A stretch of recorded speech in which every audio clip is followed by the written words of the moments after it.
Hello, welcome to Serendipity. Today's Tuesday and we finally have rain here in Arizona. I'm so excited. I haven't been able to garden for the last few days only because I got my wisdom teeth extracted. I had some impacted wisdom teeth on the bottom and I'm on pain meds right now and I'm still a little bit swollen but doing much better, and hopefully in another 3 days or so I'll be able to start lifting things a little bit heavier and gardening outside. I wanted to show you guys a few updates of things that I have growing inside, and then if I'm able to, I'll try and go outside and film a little bit for you guys. But it is going to be raining most of today, so we'll see how that works out. I used to have so many trays here just filled with seeds of peppers, eggplant, basil, tomatoes, and most of them have been moved into my little grow tent. I have these here and still inside because it's warmer here than in the garage, and that way these can germinate. The ones that are taking the longest, I feel, are my peppers. So I'm glad that I started those first because they take a while. Here is a little over a 1 month update on my figs. I tried filming this a few days ago, but my camera was really shaky. I have noticed some differences, you guys. So the first thing I noticed about the figs is that the Black Mission figs started to root the fastest. And out of the 3 mediums that I used some with sand, some with a potty mix, and then some with a mixture of sand and potty mix. The first ones to root were the ones in the potting mix, and they were the Black Mission variety. The second was sand, actually, which I was very surprised by. I hope you guys can see, but this Cadota has a bud break. The only thing is, though, that it doesn't have any roots on it yet. When rooting hardwood cuttings, especially fig trees, you're more concerned about root development more than leaves coming out, because if it starts getting green growth but it has no roots to support it, then the leaves will probably die back until it can establish roots to keep it alive. Let's try this one. This one is a Black Mission, and look at those roots. That looks awesome, doesn't it? So it has some really nice healthy white roots. Some of them have a little bit of a yellow tinge to them. I'm gonna go ahead and research that to make sure it's okay, but for the most part it looks great. And then up here, look at that. It's got a lot of little swollen nodes. I was actually researching that as well, and it might be that I have a bit too much moisture underneath this parafilm, but so far it seems to be doing good. There was one cutting in sand where I saw one root and I was so excited. It's this one right here, which is also a Black Mission fig. The difficult thing about having figs indoors or trying to start cuttings is that because this is my first time propagating cuttings, I stare at them every single day, several times a day. And by doing that, I feel like sometimes I might even overwater them because I start to see things dry out, the medium, and I'm like, okay, it's time to water them again. Aside from that, when they were outdoors, I bought my kids some more watering cans because they're obsessed with watering cans. So I bought them some miniature ones, and my 2-year-old was helping me water these strawberry plants. And I turned away for 2 minutes, and when I looked back, he had drenched every single one of my fig cuttings in water. So that was a lot of fun. I started freaking out. I was like, no, are they all gonna die? Now whenever I see anything drying out, I'm just like my 2-year-old. I'm like, okay, it needs more water. We need to water these. And that's something that you have to be really careful with when it comes to figs, because if you overwater them, you can rot the roots, you can kill the whole thing. I ordered some bags from Amazon to try the fig pop method. I really like watching a channel here on YouTube called Enlightenment Garden. The creator lives here in Arizona and she hasn't uploaded in a while, but I really like to watch her videos to learn how to propagate cuttings and what works here in the desert and what doesn't. She uses the fig pop method where you take plastic bags and you propagate your figs in there. So I already have those in stock, and I actually placed an order for more fig cuttings from Figaholics about less than a week ago. And it's crazy because I kept checking up on the website every single day because I was just curious about when they would run out, and I checked this morning and pretty much almost every single variety is out. They've got a few left, but I would say 90% of what I was looking for. Anywho, when those come in, I am definitely going to propagate those with you guys, and it'll be fun to see a different method for propagation. And that way, with the fig pot method, I'm not going to be messing with all of the moisture levels like I am now. I feel like I'm just I'm just too new at this to where as soon as I feel like something's drying out, I just tend to overwater my plants.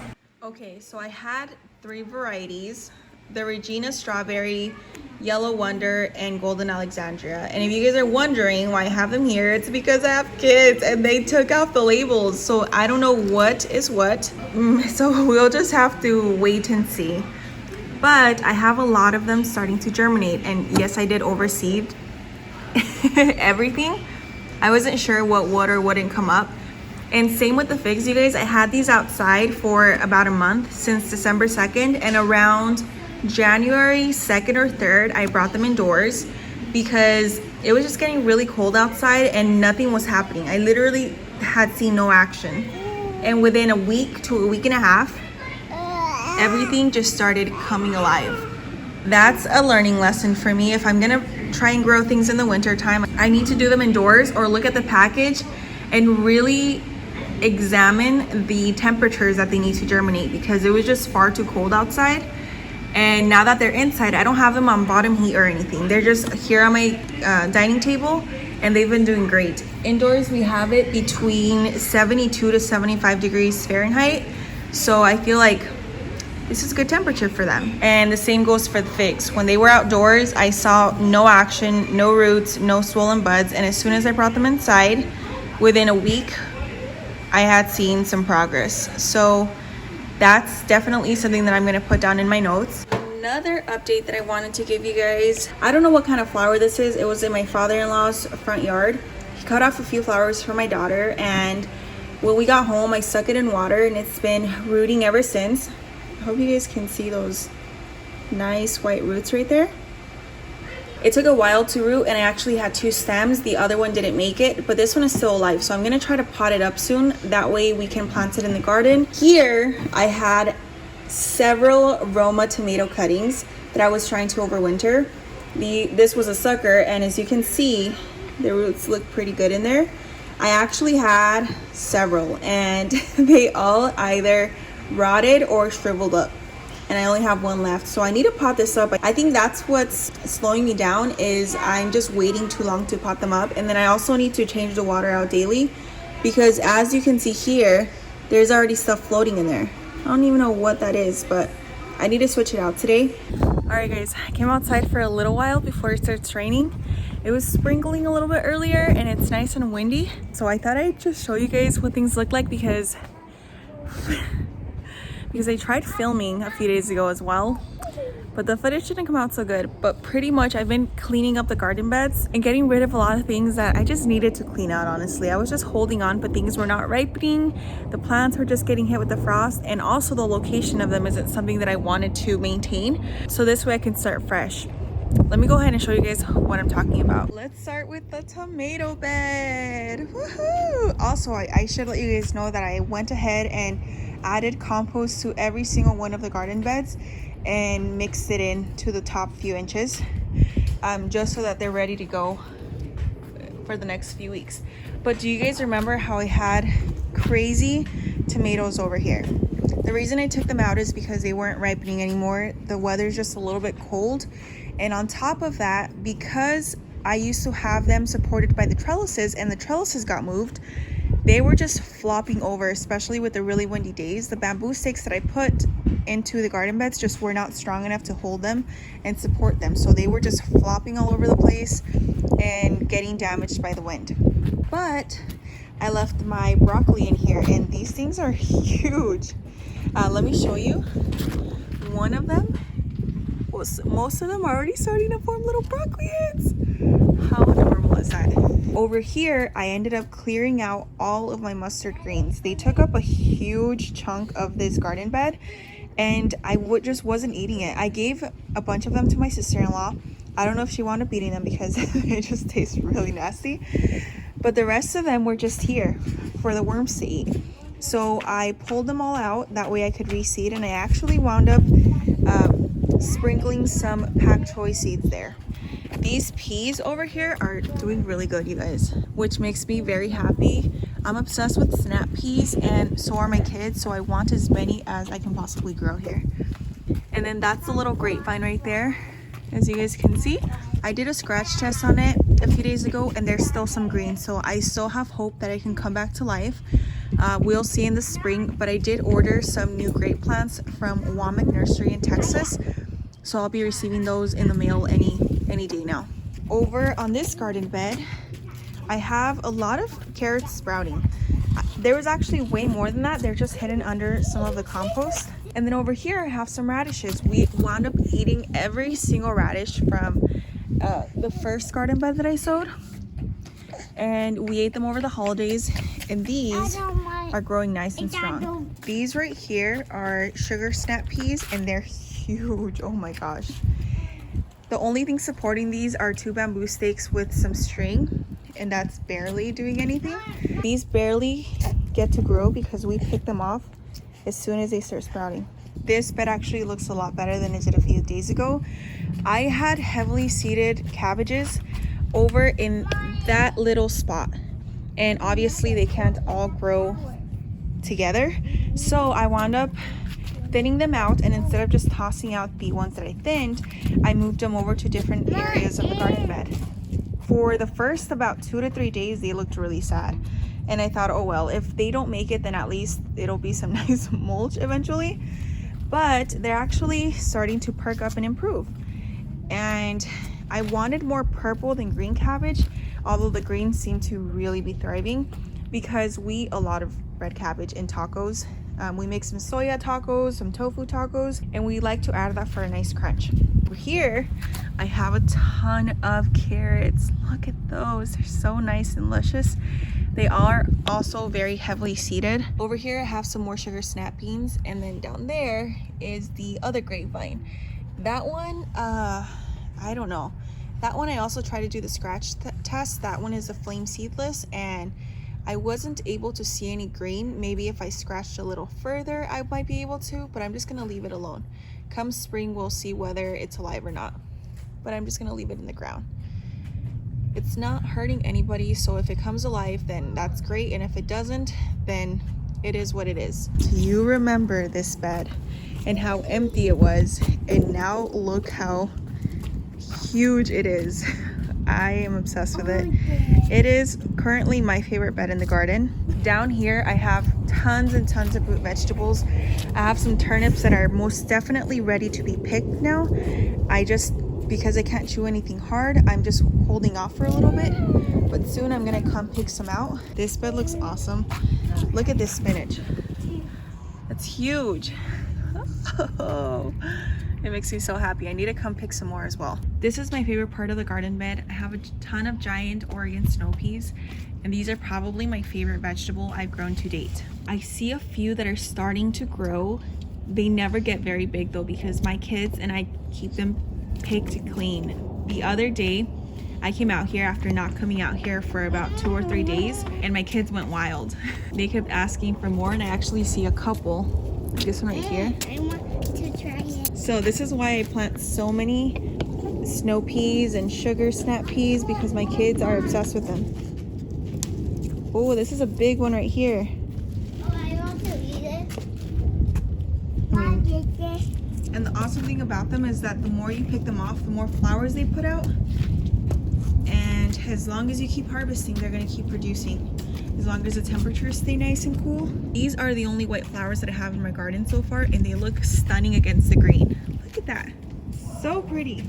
I have some roses that are going to bloom soon, and I feel like with the cooler weather, their red tint is very intense. It doesn't look like that hot pink that it did earlier in the summer. It looks like a really beautiful deep red. And then my zinnias are still alive and kicking. There are some that I'm waiting to dry up so that I can harvest the seeds, like this one right here, but I still need to wait a little bit longer.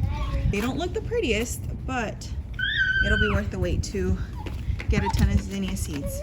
The rest of this garden bed is pretty empty right now, and my pak choi is starting to go to seed. At first I was gonna try and stop this, but I'm obsessed with this vegetable. We like to include it in stir fries, ramen, different types of soups, or even just on its own. So I figured I would let it go to seed so I can harvest that, because I had trouble finding more of these seeds online and in store. I feel like it's a really popular green and it's just really nice and healthy for you. I almost fell back. I have my strawberries here. The ones in this planter look really good. They're nice and green and they just overall look very healthy. But if I come over to this planter, this one gets way more sun. But if I come down here, you guys will see that some of the leaves have this reddish pink tinge around the border, and I don't know if that's normal or not. Online it said it might be some nutrient deficiency. I'm not 100% sure, or it could just be the weather. I'm hoping that it's the weather and not the age of the plants or anything else. The keynote strawberries look a lot healthier. These right here are the seascape. The mandarin tree seems to have a few yellow spots on the leaves. I think that might be due to the weather, and maybe I've been overwatering a little bit. I know that during, you know, cooler weather here in Arizona, you don't need to water as much, but again, I'm just I just happen to overwater too much whenever I feel like it's drying out. And I also need to take into account the fact that the mulch is really helping to retain moisture, so there's no need for me to do that. I'm just used to it, and I really need to work on that. But because it's been raining so much, I don't think I'll have to water at all until next month. So there's that.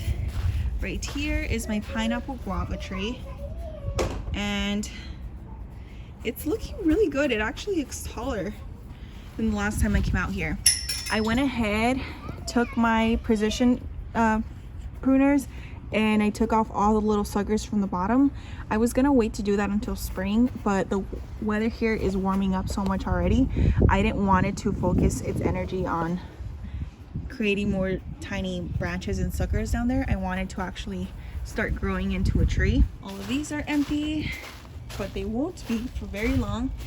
And then here is my contender peach, or early Alberta. This one is not going to flower here in Arizona. Some of its buds look like they're starting to swell, like it's starting to break dormancy. So it can grow here, but it won't ever give fruits because we just don't have enough chill hours. So the reason I'm keeping this is so that I can use it to graft other varieties onto. But if I feel like it's not worth it in the end, I might just pull it out and replace it with another tree that I'm actually going to get fruit from because I have limited space in my yard. Now here in Berry Lane, we have the blackberries. They're starting to break dormancy, which is perfect. And then this sunshine blueberry looks amazing.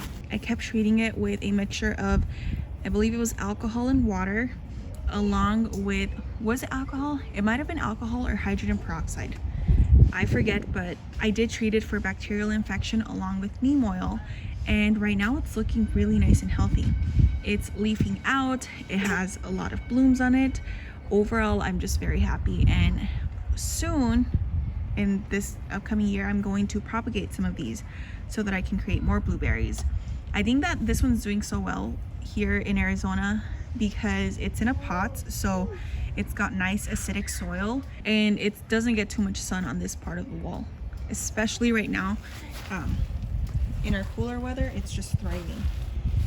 As for my Dorman Red Raspberry, aside from the growth that you see down there, it looks like it might want to start breaking dormancy, but so far it's not fully there yet. I also wanted to show you guys my sad little lime tree. It looks so bald. I don't know how else to describe it.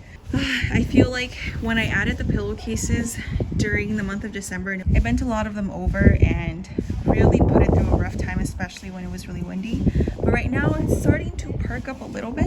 Once summer comes and it actually leaves out quite a bit, I can't wait to go in there and shape it up because so far it looks so sad. Last but not least, I wanted to show you this little area of roses that I've been working on. This is a different portion of my yard that I can't wait to show you guys once everything's finished.